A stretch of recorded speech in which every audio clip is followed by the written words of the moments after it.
Hi, this is Dr. MJ coming to you from beautiful Boston, Massachusetts. This is the Women in Dentistry podcast, where we feature women in dentistry making waves and leading the industry through the next decade. I am your host, Dr. Mary Jane Hanlon, a former dental assistant, dental hygienist, and now dentist.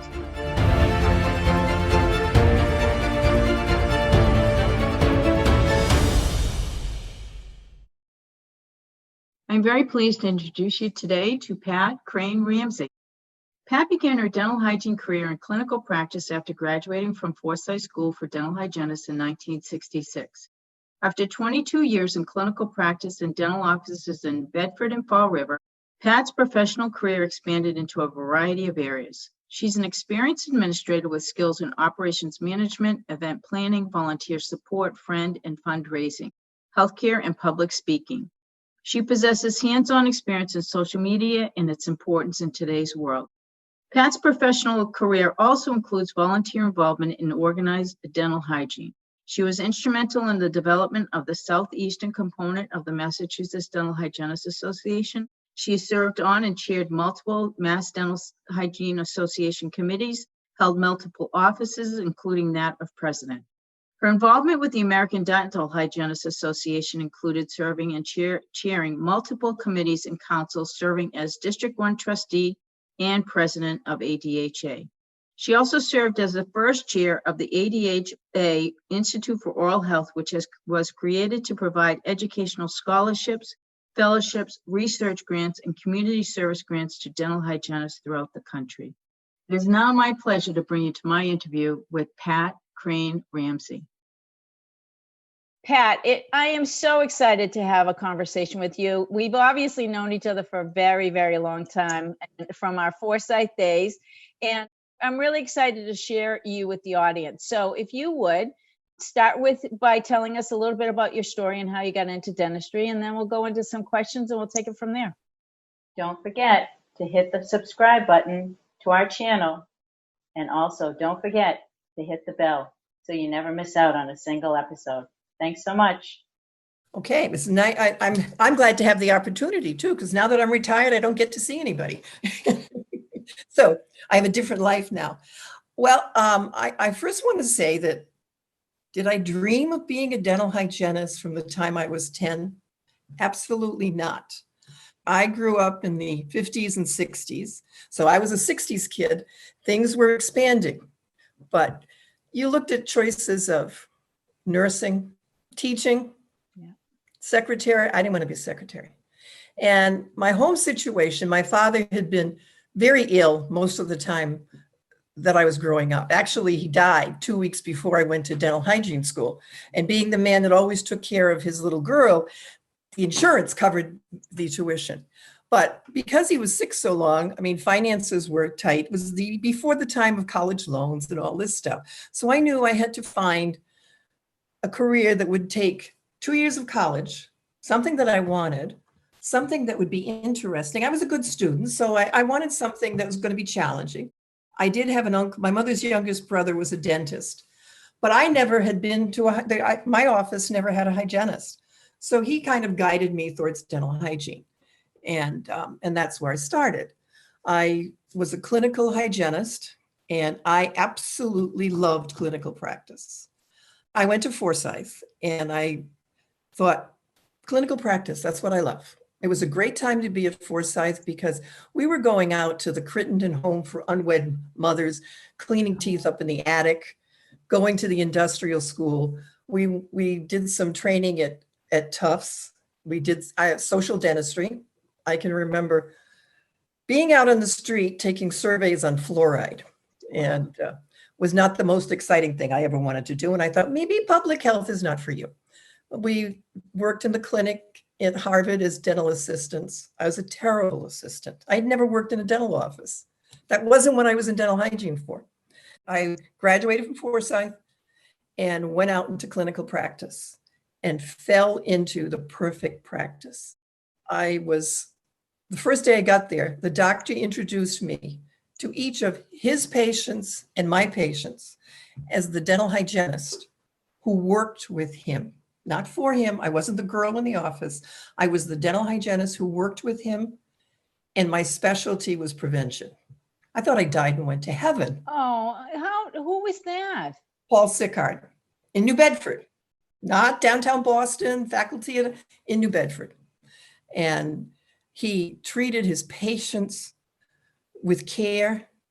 At the end of every day, he went around the office and thanked every staff person for, it didn't matter if it was a good day or bad day.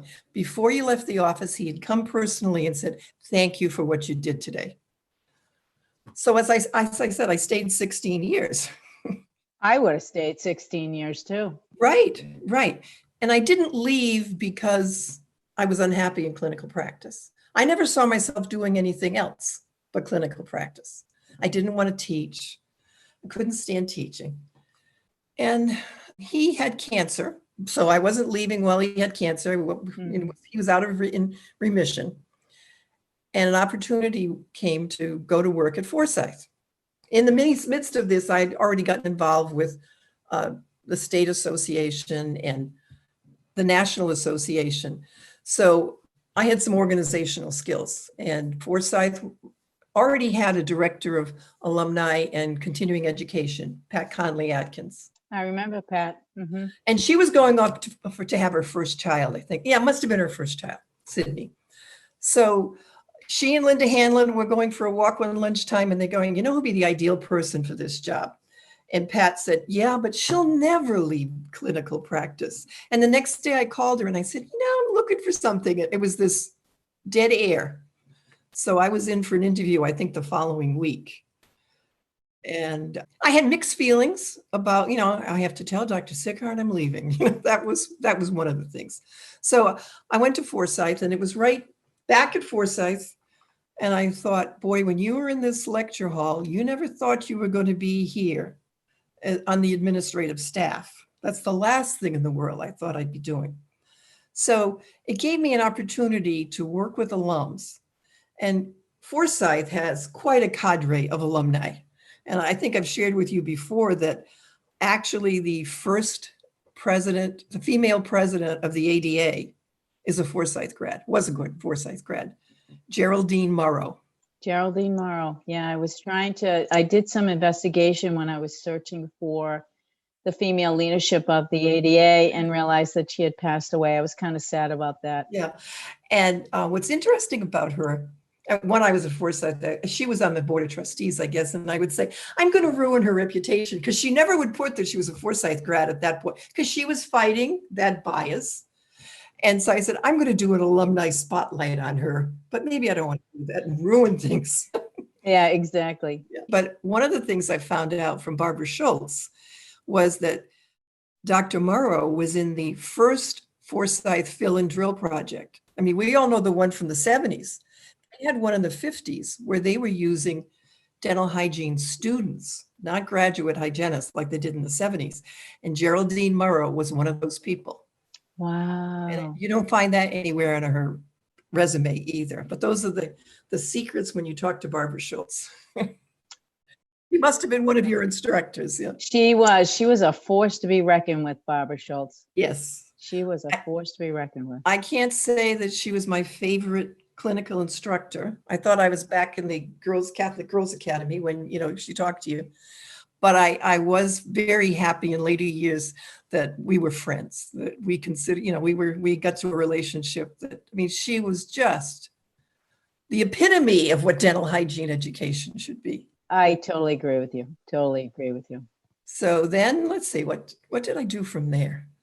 Oh yes, I became president of ADHA. I was married, and 2 years later I had a baby. So I thought, I think I have to cut down my activity a little bit. So I went back to clinical practice, and felt great about doing that, because I didn't leave because I was bored or burnt out.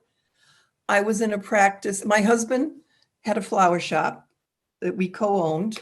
He was the artist, not me. I was I don't want to say gopher, but I was, you know, you need somebody to deliver, you need somebody to do the books. I was doing all those things. And I worked in a practice that was a good practice, but I had been spoiled by my first practice. And I thought, I think I need to do something else. I'm not happy. And one of the things I think is important with whatever you're doing you need to be happy. Nothing's perfect, but you need to be happy with what you're doing. So I had a patient who was a Dominican sister and that was the order of the school that I went to.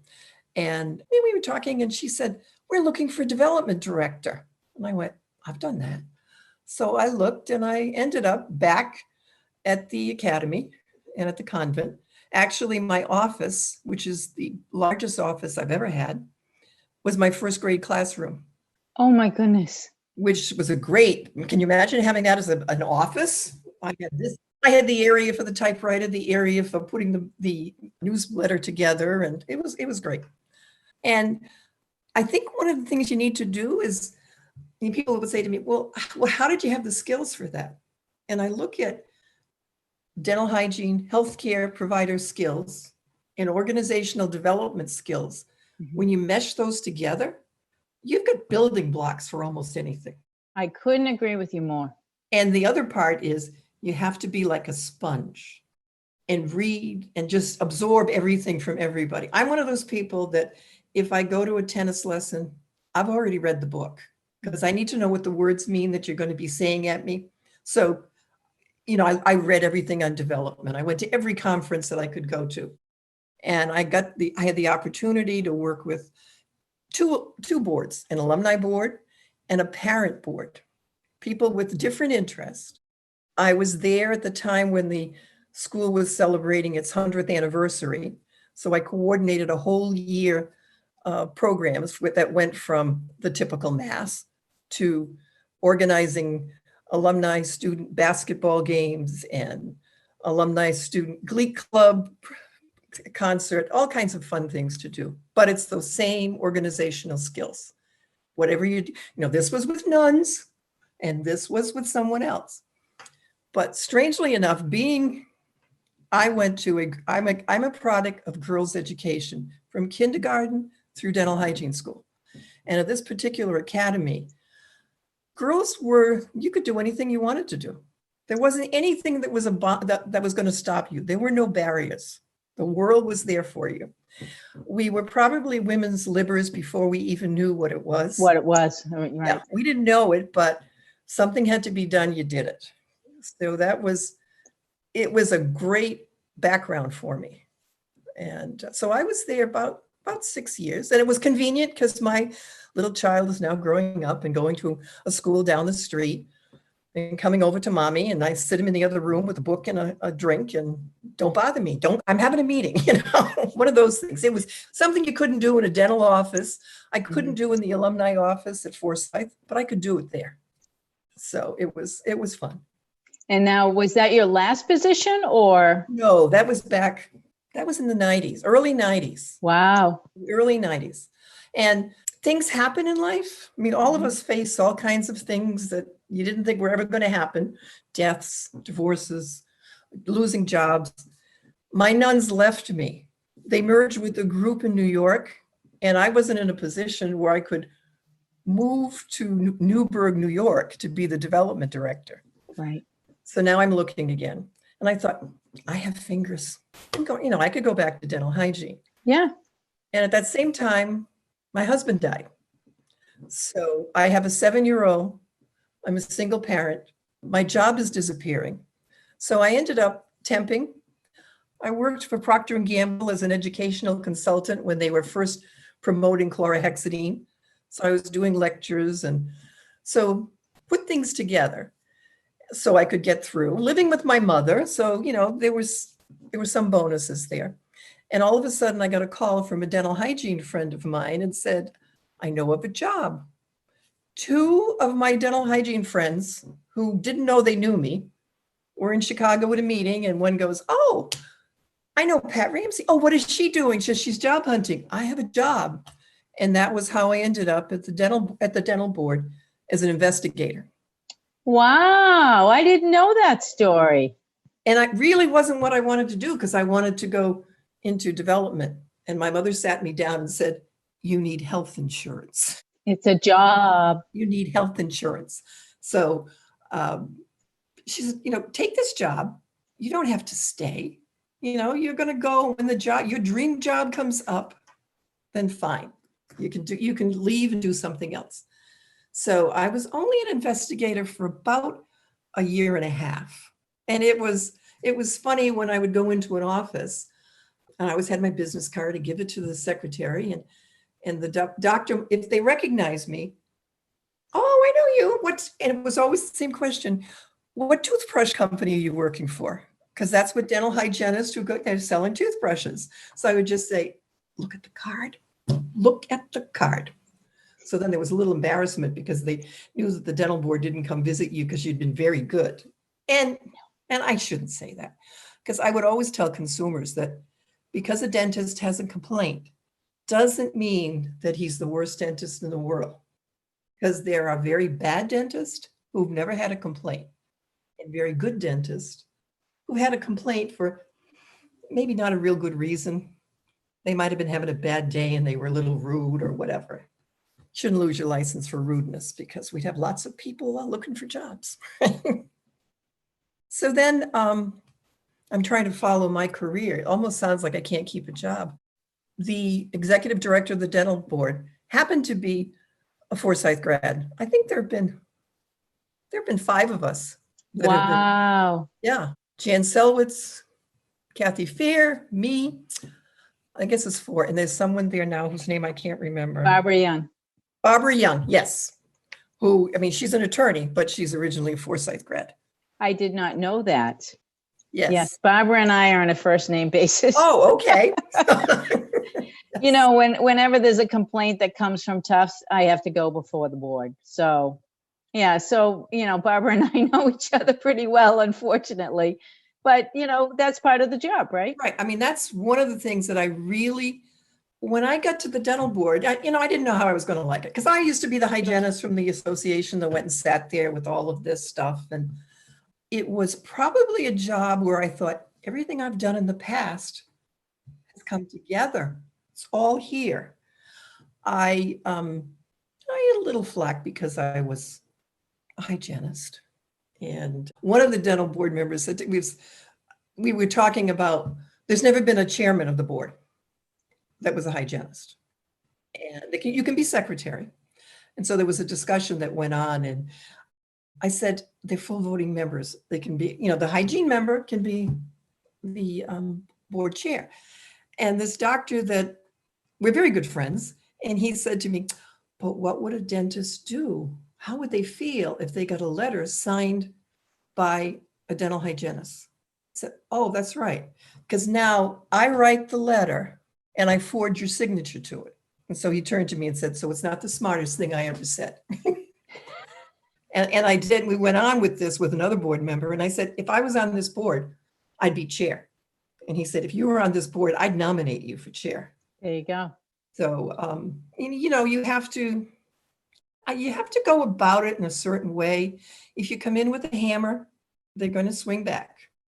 My aha moment was at the dental board, because I had had a very close relationship with a recovering alcoholic. And I have to say, not all experiences in that time were wonderful.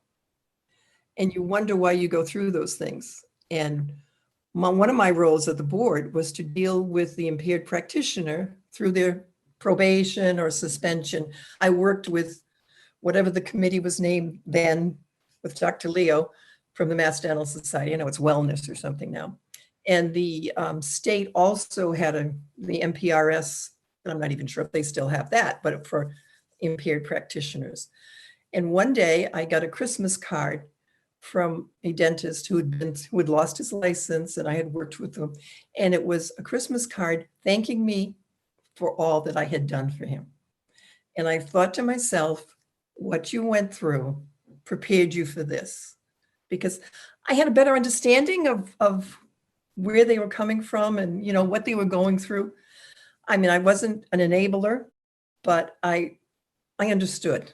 And I can remember sometimes I would be outside a room going, don't go in with BS, because they already have the police report in their file. So fess up. Be honest. Right. Be honest.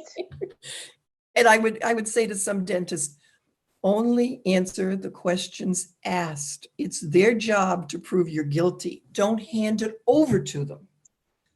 Because sometimes people go in and they're so nervous. It's not what they want to be. They're their worst enemies. Yeah, because they just get diarrhea of the mouth, and the next thing you know, they're spewing everything. I agree with you. I've seen it happen. Absolutely. And I know that sometimes my face is too expressive. I can still remember one dentist I had said that to him, please don't keep talking. And I must have given him that look. And he just turned to the board and said, oh, Pat's giving me that look. I should stop talking. And I went, oh my God. Uh-oh. Found out. I got caught again. But it was a wonderful place to work. I liked what I did. One day I got called into the director's office and I was told that I don't think, they had hired a consultant, and the consultant said, I don't think you like what you do. And I said, I love what I do. I'm just not always happy with the people I have to play with. Because Massachusetts at that point, and maybe it's gotten better, we were the lowest funded board in the country. Really? We could have 250 to 300 cases in prosecution at one time. And there was me and a long-term state worker who was at the desk. So you keep going because you think you can do anything. And finally, I really had to sit down and look what was happening. And I decided as long as I kept my thumb in that dike, things were going to keep going like that. So I gave my notice and they hired 2 people to replace me. So I thought, well, it was a parting gift to the dental board. And I mean, I went to the dental board, to the individuals in the dental board first, and they knew exactly why I was leaving. And I said, it has nothing to do with the board members, but this system can't continue like this. Right. So. You know, I find that in organizations, a lot of organizations that I've worked in where, you know, just because you work hard and you keep being the workhorse, Right. they don't have to solve the problem. No, because you're going to do that. Right. And so you're not doing them any service by continuing on way longer than you probably should have. So. Well, and my husband taught me many years when I was at Forsyth, because Forsyth had, they were cutting the budget, they cut my secretary, and I was, I was doing a one-man show, doing continuing ed, alumni. And so one night I came home about 10:30, and he sat me down and he said, you have to miss a deadline. He said, I know how you are, but look at these deadlines. Which one can you live with if you miss it? He said, because if you miss it, they're going to hire somebody to help you. And that's exactly what happened. I mean, I missed the deadline and it was killing me. And I was just like, I'm a failure. Within a week, they had hired some help. So I thought, remember that for the rest of your life. Absolutely. Because they'll just let you keep doing it. Yep. So, and of course, everything's bottom line. So if you'll keep doing it, that's fine. They're saving a salary. That's right. So where did you go from there? From there, I went to a dental continuing education company. Oh, awesome. I thought, dental continuing education, I'm all set. I was only there about 2 weeks when I realized this is not going to work. What are you going to do? Because now here I am. At this point, my husband has died. I'm a single parent. I have this son who's I think he might have been in high school. Yeah, he was in high school. College is coming. I have a mortgage to pay. It's not like you can just say, going home. Well, fortunately, the owner of the company around the same time had the same feeling. So he offered me a delightful package and benefits. So I stayed home for, I think it was 4 months. And, things always happen for a reason. One of my aunts was dying of cancer, so I helped her daughter because she was working as a hygienist, and I would fill in for her. But I couldn't go on like this forever. So, and even during that period, I thought, I need a little bit more money. So a consulting opportunity turned up. So I went to work for a company and with many branches, and I was doing record review. and making recommendations on how things, it didn't go on forever. I worked with some people who were at Tufts at that time, David Russell Yep. and somebody else, but I can't remember who he was. But I knew David from working with the board because he helped for dentists who needed to be retrained, he and Lonnie Norris. Remediated, yeah. And it was great because they also realized it wasn't always their clinical skills that needed to be revived. It might have been their ethical skills and things like that. So, You know, I think that that's very true, because I think that there are times when dentists, we are not, and I'm saying this in general, we are not financially astute. We don't come with that kind of mindset.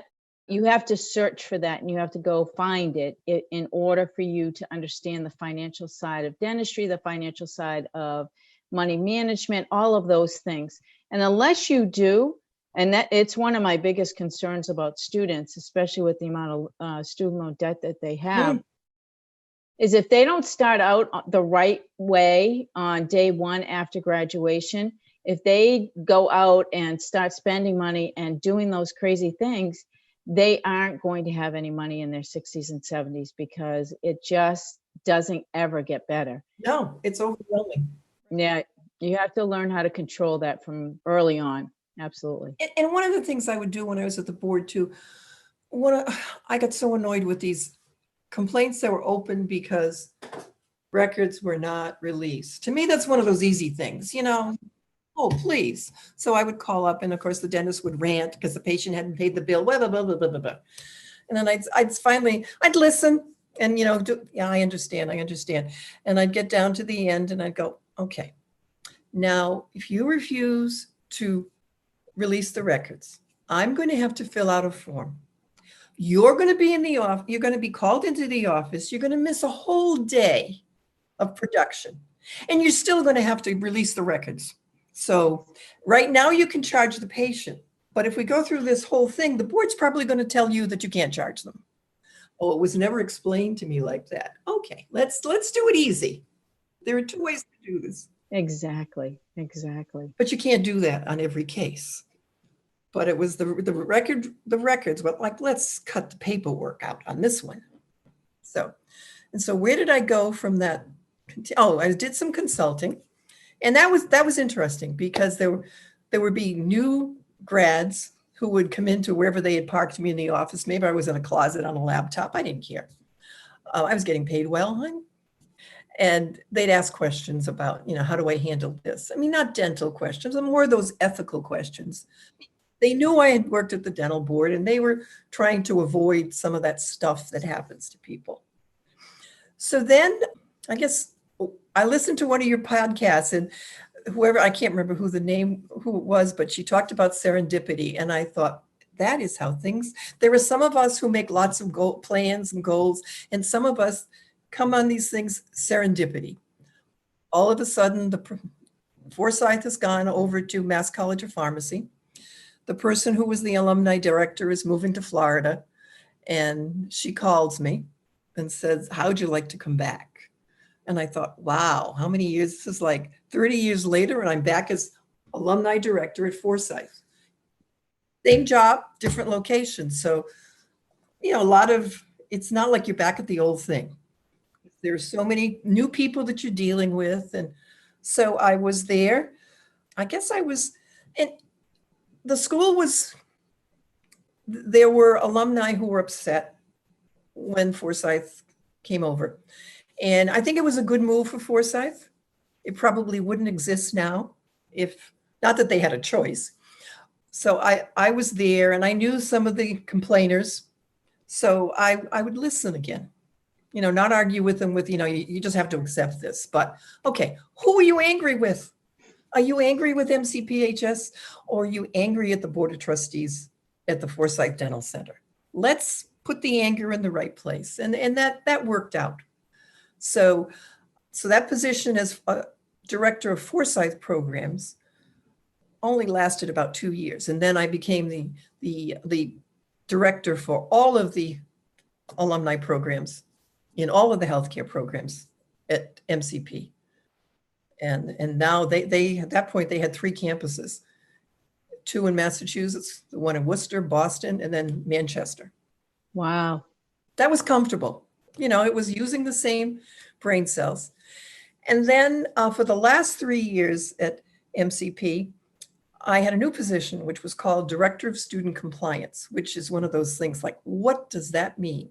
I'd answer the phone and the parent would go, I wasn't complaining about anything. I know we should change the name, but I was in charge of monitoring the vaccinations, the mandatory vaccinations mandated by the state for all of the clinical students.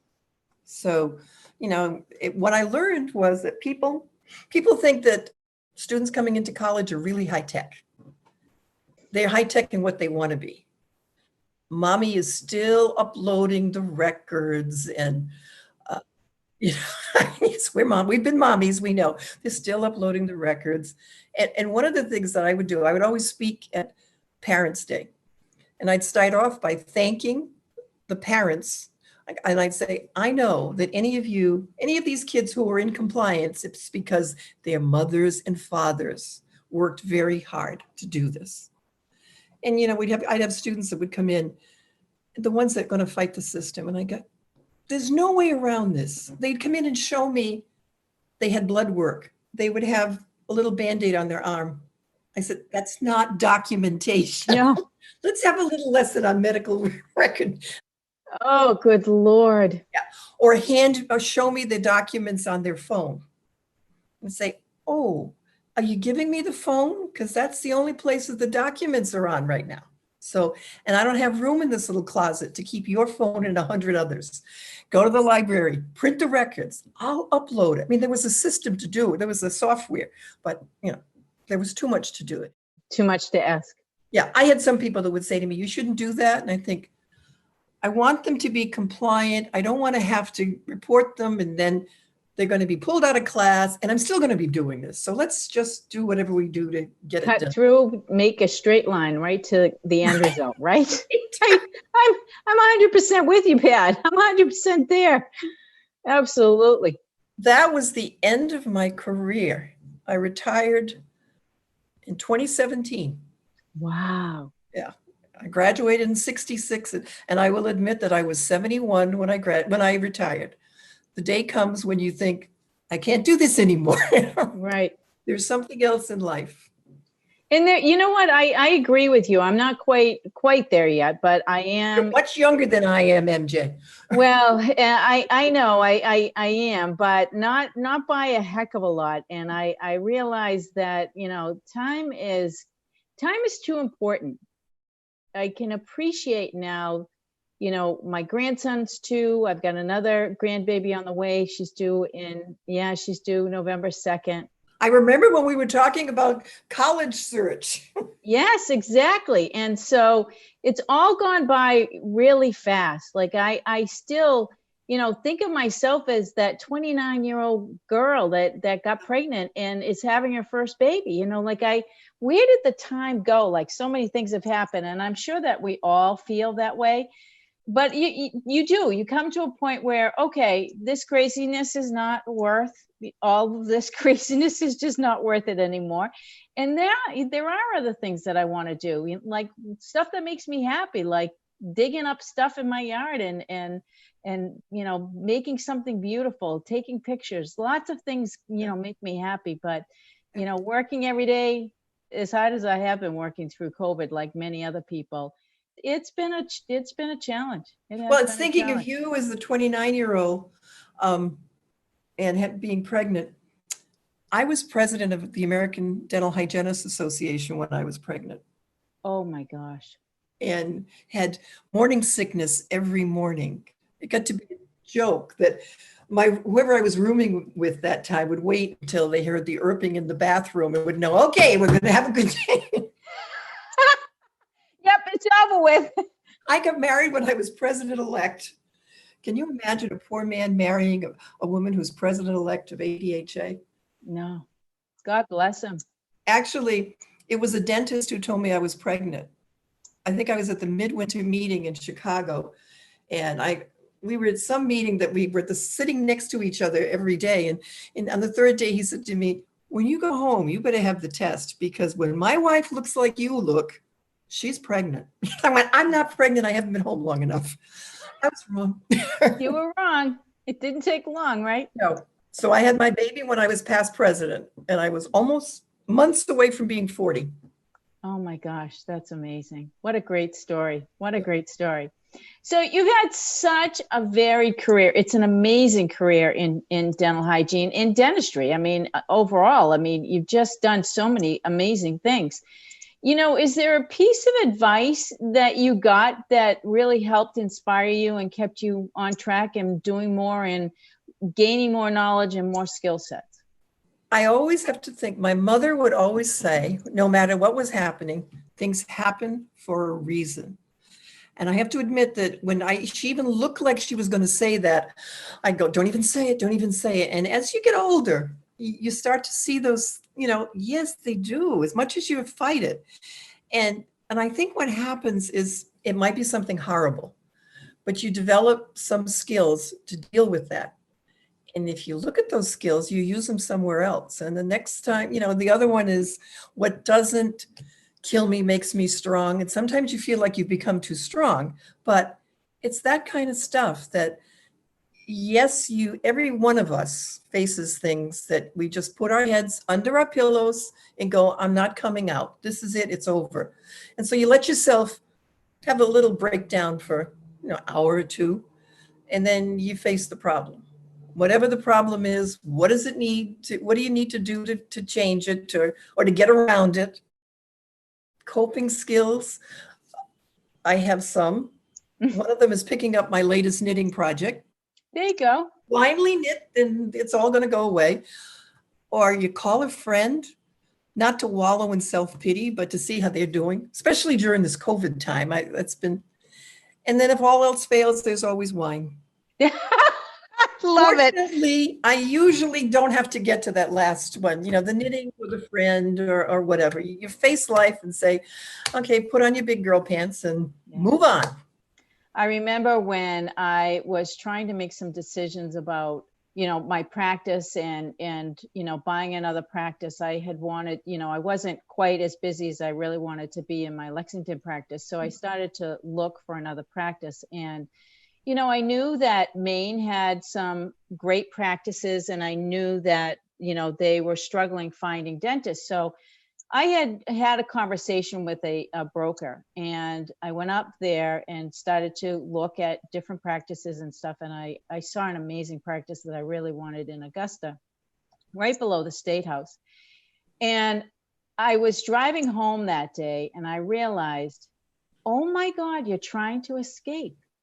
So I share this, in the hopes that it might help somebody in the audience, because I've never really talked about this before. But I share this because, I was trying to escape the decision of whether to leave my husband or not. And rather than make that decision, I decided to go someplace else and create a new life or do something, right? Instead of really dealing with the issue, which was that I was really unhappy. And, it was a very difficult decision to make. It was not easily accepted by either one, my husband or my daughter, but I needed to make that decision for me. And I think now, in retrospect, both, all of us are very close. We will always be very close. And we have a great relationship now. He's remarried. I get along well with his wife. We have family fun times together. I mean, we do. We've traveled together. It's really quite lovely, And so it all worked out. But I remember trying to escape, and it's hard getting to that solution at the end. It is. It's hard to make that final decision. And I think that, like you said, sometimes you just have to have that little hissy fit, right, and then you can move on. Right. And so I did. I had that little hissy fit. I went and did my. Fortunately, before you bought the practice in Augusta. Thank goodness I didn't make the investment, but because that would have been a long trek back and forth. Now I live in Maine now, ironically enough, but right. Back then it was. But Augusta's a bit further. Yeah. Some of the things we've been talking about, how do you get to where you are? When you said Maine, I thought of a friend of mine who happens to live in Augusta, who's a hygienist. She's a past president of ADHA, Kathy Turbine. And one of the things I learned, Kathy is an organizational person, and I actually replaced her as trustee of District 1. I filled out her term because she was moving on to be an officer. And she really put together some leadership programs for the board. And one of the ones, I mean, there are, you do all these leadership skills, what's your management style and all of that. And she did one that it was beyond just choosing, having people realize what their styles were. She used it in putting committees together. So you could match strengths. And I, at first I thought, this is stupid. I hate these games. But I found that when I was at the hygiene, not the hygiene school so much, because I actually didn't deal with the hygiene students that much, but I was advisor to the Student Alumni Association. And we would have meetings in my office with the board on the floor because we were having little squabbles about she's doing this, he's doing that, he's trying to take over. And we go through you all have skills. Take advantage because you can't do this, but he can do that. So get him to foolishly do that for you. And that's what you have to do. You have to surround yourself with people who have those strengths that you don't have. And you don't have them, and you're never going to have them. But make sure that you bring that person into your group, and that whatever the project is, it's going to work. It's going to work. People would say to me sometimes, either at the college or at ADHA, I didn't think you liked that person. And I went, I can't stand that person. But they have a skill set. I don't have to like everybody I work with. Spare me from working with some of my best friends. Mm-hmm. So you have to be honest about what you do well and what you don't do well. I agree. Great advice. Absolutely great advice. Who's made the biggest impact on your life, do you think? I've been impacted by going through my career.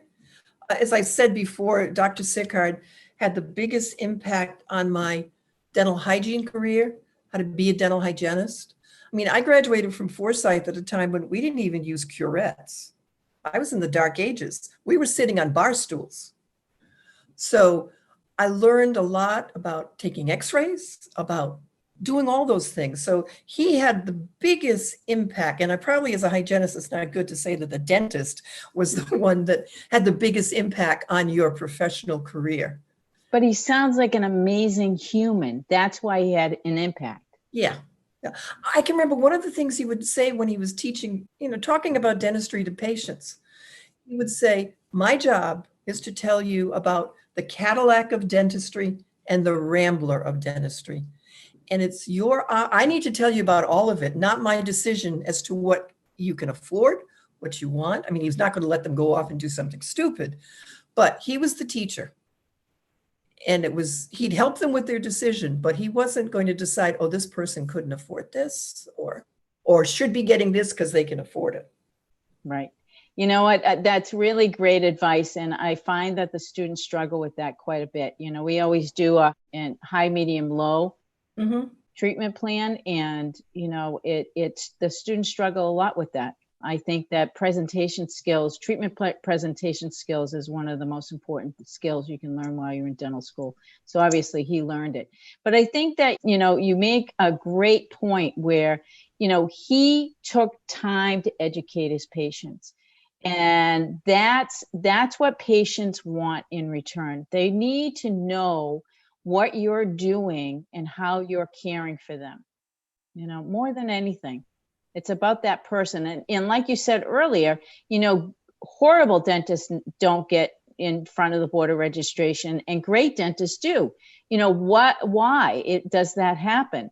And I think, quite honestly, it comes down to rapport and whether or not you have rapport with your patients. Exactly. There was a dentist that I knew from the area that I used to work in, and he came to the board several times, and it was always the same complaint. The patient said he was rude. Now, after the third complaint, he came over, we were talking, and his lawyer's standing there, and I said, can I talk to you? And he said, I didn't do it. I went, I'm not saying you did it. I said, but you've got 3 complaints about rudeness. You need to go back to your practice and see what could you possibly be doing, or your staff, that makes the patient think that you're rude because you're wasting my time with these complaints. But, you know, you need to go back and assess your practice. It has nothing to do with your dentistry. It could be something very simple, but for 3 patients in 1 year to complain about rudeness. There's something there. Absolutely. So tell me about confidence, because you seem very confident. You know, obviously your experiences have contributed to that, but were you always confident as a young woman? No, I was, oh heavens, I was a little shy kid. And in school, I was never a leader, whether it was in high school. Now I find that hard to believe. No, I was a good student. I was a worker bee. However, there was a little part of me that if something had to be done and nobody's doing it, I'll do it. I can do it, you know, and that's actually how I became vice president of ADHA. It was during a time of turmoil, and all boards have their problem. We used to refer to it at that time as the white hats and the black hats. And the dental hygienist from that era will remember it.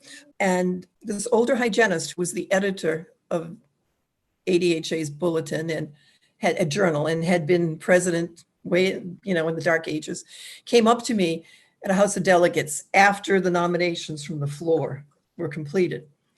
And she told me that someone has to be a write-in candidate. It has to be somebody who, if she wins, can do the job.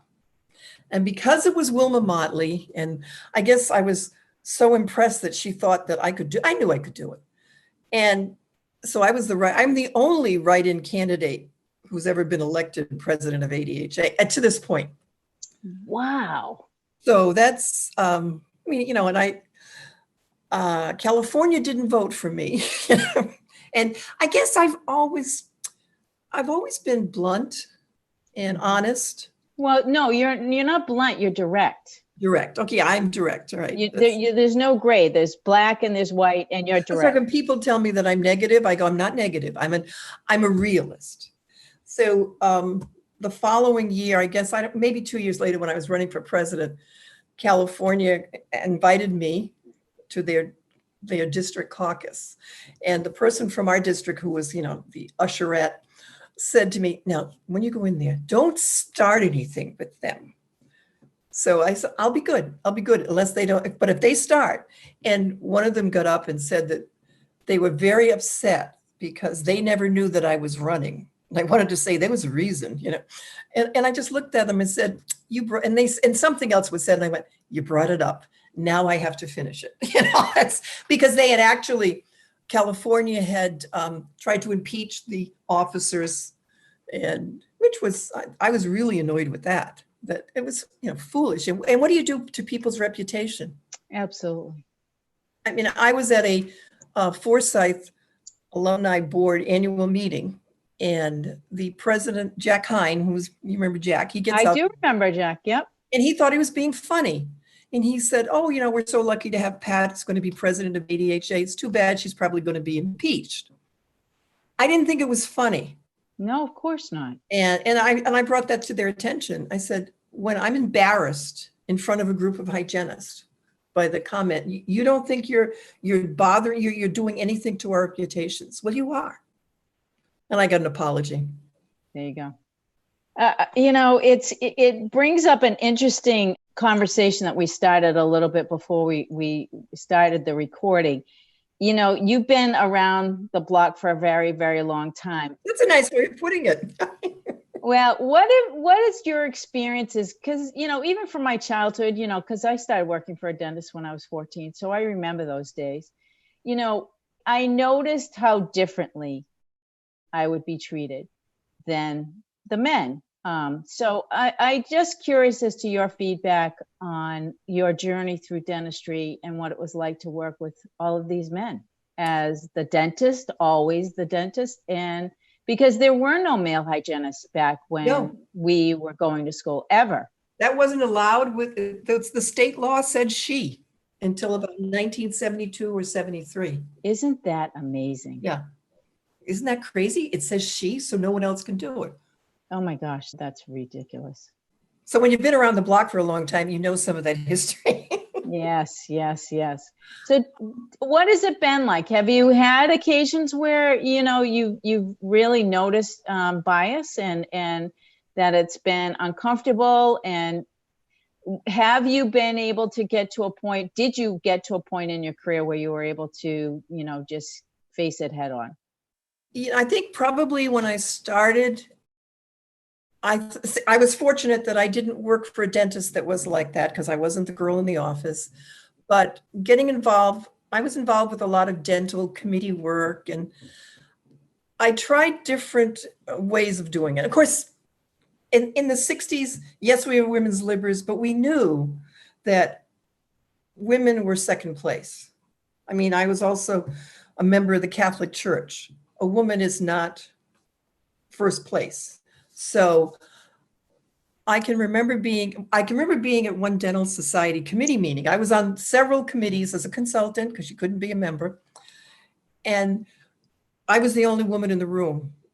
And I don't even remember what the committee was, but we were going to be meeting once a month.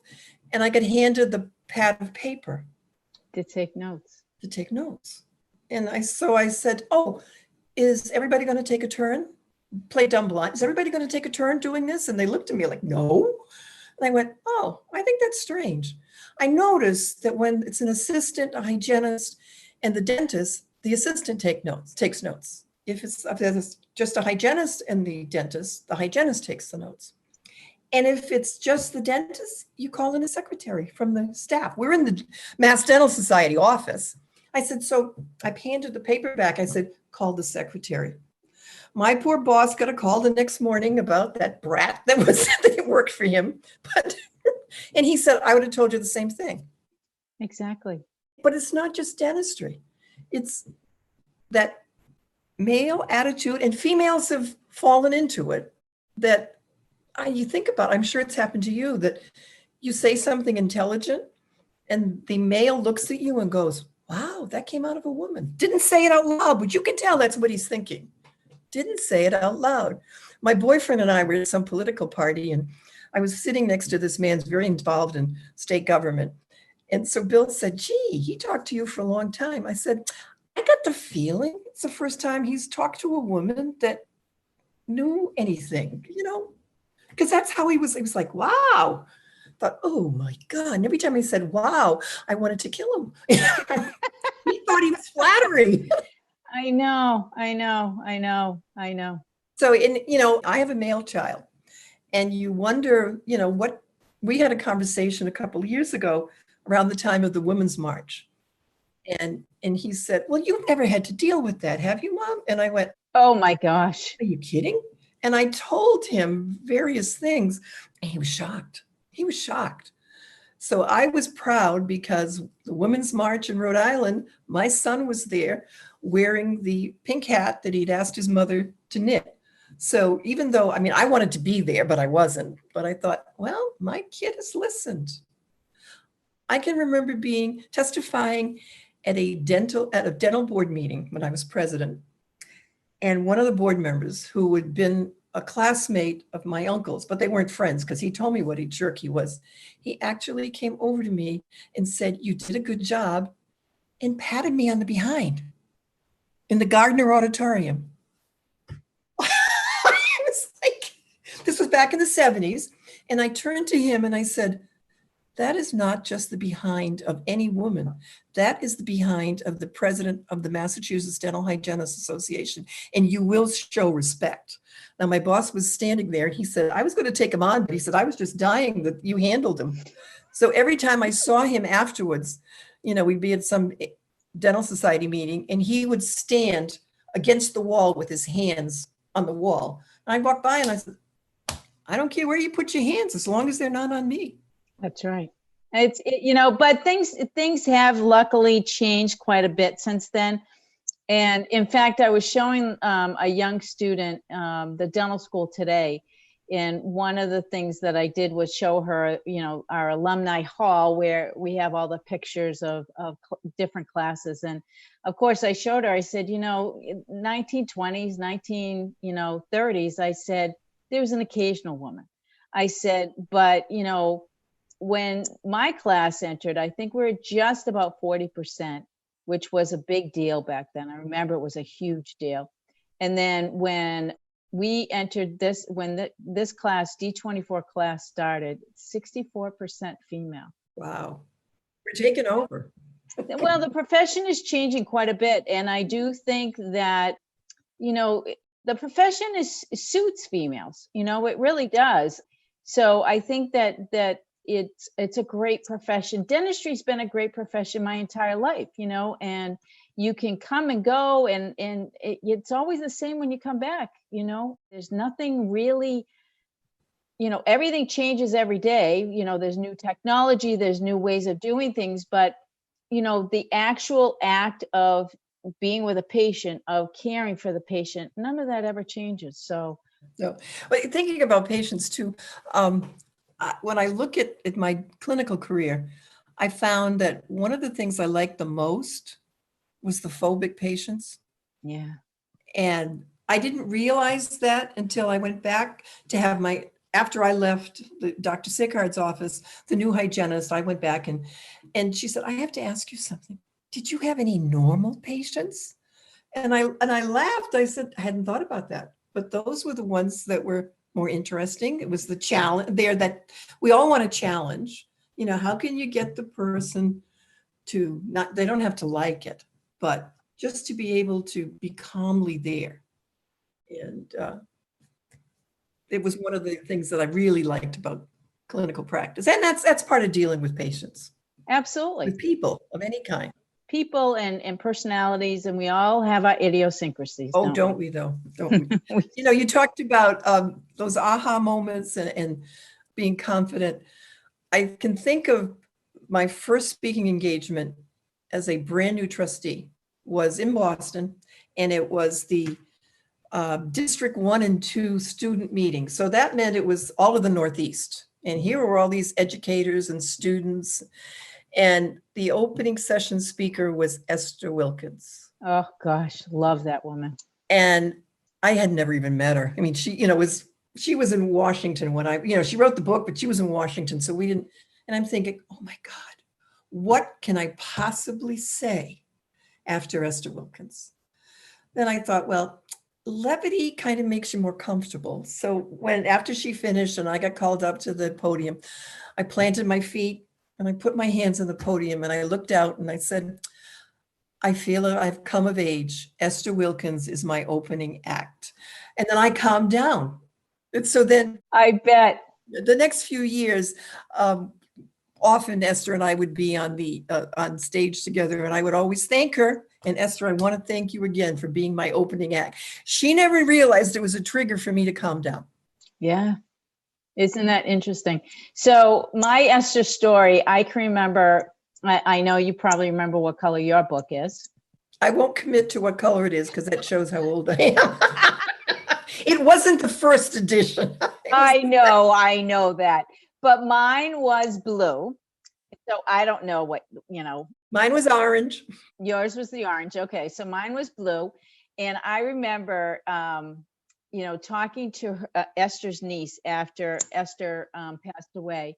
And we were talking about, you know, memories and how, you know, it's just so amazing. No matter where you go, any dental hygienist out there will always know what color their book is.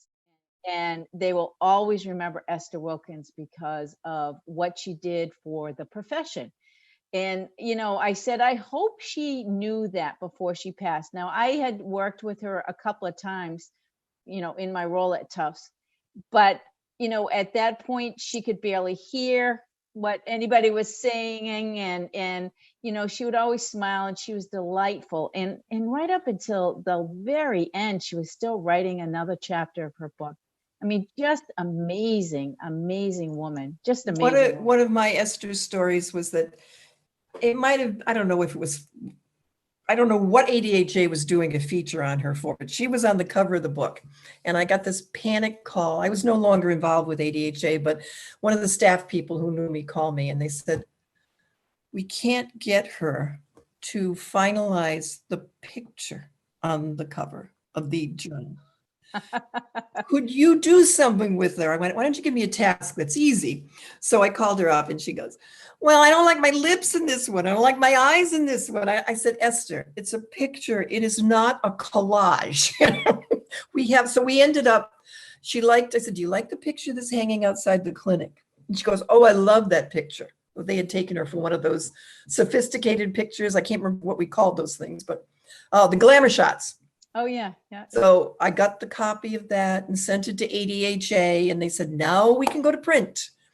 And I called and I said, and you don't get to change it again. It's over now. That's it. You're done. Well done. You're done. It's all done.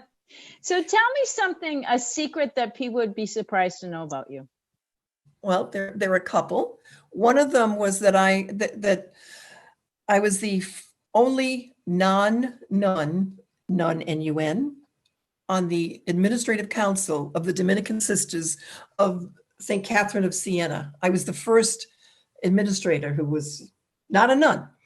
And that was a little strange because when I got people are so used to people being sister so-and-so, the printer called me and said, I have good news and I have bad news. The good news is your business cards are done. The bad news is you're listed as Sister Patricia Crane Ramsay, OP.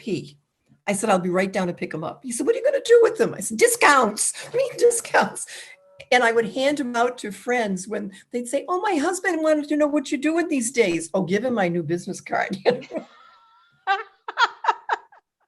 Oh my gosh, that's so funny. That's awesome. That's a good one. I only know one nun in my life, and that was my great aunt. So my grandmother's sister. And so well, when I worked for the nuns, the person I had for my second grade teacher was now the treasurer. And so I was the development director, she was the treasurer. So we worked kind of closely together. And she was a semi-difficult person at times. And one day she came in and she was just reaming me for whatever, my incompetence or something. And I just turned to her and I said, must have been my early training. And she busted up laughing. And she said, okay, I'll go away. And she just walked away. Oh my gosh, Pat, that's great. You know, I do think that you hit on a great point earlier, that humor does help so much to diffuse situations. And I think that if we take that advice, I think that's a great piece of advice and use it more often in our day, that we could bring more levity to our days rather than, you know, the constant sighing over how, you know, whatever the case may be. You know, some days are easier than others, but man, oh man, just chuckle about something, because quite honestly, I can't say that that's my everyday. I mean, I agree, but I love it. And there was one other thing that when we talk about, you know, going to school, and you shared earlier with me about dental school and all, I was rejected at a dental hygiene school that will remain nameless because I was only 17. I had had thumb surgery and knee surgery when I was a junior. I mean, I played basketball in a girls' school. That's brutal. And this woman told me that I had no future in dental hygiene. And for the next 30 years until she died, I was gunning for her. Every time I went to an ADHA meeting, I checked the attendees, because she was the director of a program. And I thought, she's got to be here because I want to go back and introduce myself. I'm that young that you said. And the only sad part was she's a Forsyth grad. Oh, now, did you ever have an opportunity to tell her? Never saw her again. She must have dug a hole and gone somewhere. But it was always that little nasty secret that you don't want to share with people. But I gunned for her for years. Yeah, you know, it's sad. You know, I shared with you earlier, you know, somebody's observation of me not being smart enough. And, you know, I could have taken it the opposite way, right? I could have believed them and I could have just said, okay, I'm never going to be a dentist, right? But I chose the contrary approach, which, you know, if people that know me understand that would be the only choice for me. And I said, no, you're not going to define me. So I think that that's really important, that people can't define, you Exactly. or tell you what you're going to be made of or what you can and cannot do, because quite honestly, it's only up to you. And if you make the decision, I quite honestly think we can do anything. I really do. True. Anything that you read, well, and that's, if I really want to do it, I can do it. If I don't want to do it, I can't do it. I don't want to do it. Yeah. Right. Exactly. So, but we have to consider the source. There are lots of very unhappy people in the world who get their jollies out of destroying other people. You're absolutely right. Yeah, they just, my mother would say to me, you don't know what that person left at home. I thought, well, she could have left her at home too, but my mother was very different than I am. She was a very nice, well, she was loving, but she was a nice, quiet person who always thought the good, everybody was good. Yeah. That's the kind of mother you want to have, right? Well, and I'm sure she had, just like we all do, right? She had her true wonderful parts and true there. Each one of us are filled with both. It's a yin and yang approach to life, and that's exactly what we have. And all the things that we're supposed to learn, we learn in some way, shape, or form, either today or tomorrow. But it's coming someday. If you got it to learn and it's on your path, then you're gonna face it. So life is exciting. It is. I agree with you 100%. So I have thoroughly enjoyed this conversation. It's been great getting back together with you. So nice to have a chat. And it's so nice to reconnect about our Forsyth roots. So thank you so much for that. Thank you. No, you're welcome. I really enjoyed it. So thanks, Pat.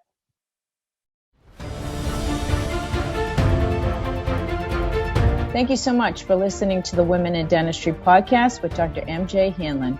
If you like our show and want to know more about us, check out our website, thewomenindentistry.com, or please leave us a review on iTunes. Join us for our next episode as we bring you another amazing woman leading the way for the next generation.